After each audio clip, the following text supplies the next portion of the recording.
दूसरी तरफ से लिखा हुआ आया, यह उसका असली नाम नहीं, उसका नाम तो राजेश है। तो फिर ऐसा नाम रखने का मतलब?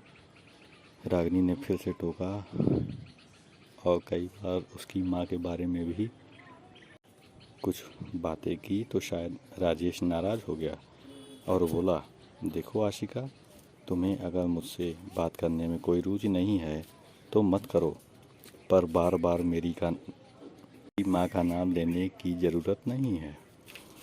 उसने मुझे और मेरी बहन को बहुत मुश्किल से पाला है। मेरे पिता तो बहुत पहले इस दुनिया से जा चुके हैं। यह मालूम होने पर रागिनी को बहुत दुख पहुंचा और वह उसे डांटने लगी। अच्छा, तो तुम अपनी माँ की तपस्या का यह फल चुका रहे हो? बहुत अच्छे, शाबाश बेटे। और भी बहुत कुछ लिख दिया उसने। बेटा सुनने के बाद शायद उसको बहुत शर्म महसूस हुई होगी और बोला, प्लीज़ मैम, अब आगे कुछ मत बोलिए। और राजेश ने उसको आउट कर दिया, शायद ब्लैक कर दिया, क्योंकि उसके बाद वह उसको नज़र नहीं आया। यह सोचकर रागिनी को अच्छा लगा कि उसकी डांट का राजेश पर असर हुआ।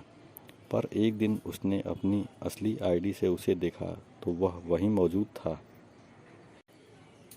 रागिनी उस रात देर तक नहीं सो पाई और सोचती रही कि फेसबुक का नशा चढ़ जाता है, पर ऐसा भी होता है? यह तो उसने सोचा ही नहीं।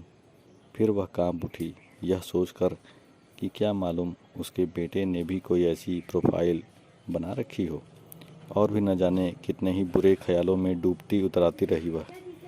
सुबह बेटी की आवाज़ से ही आँख खुली। वह पुकार रही थी, मम्मा चाय। आपको भी फेसबुक की लत पूरी तरह से चपेट में ले रही है। अगली बार से आप भी पापा के साथ जाया करो। तुम्हारी शादी हो जाए फिर निश्चिंत होकर जाया करूँगी, और मुझे इसकी कोई लत नहीं है। वह तो रात को नींद ही नहीं आई, इसलिए उठ नहीं पाई। रागिनी बेटी को आखिर क्या बताती।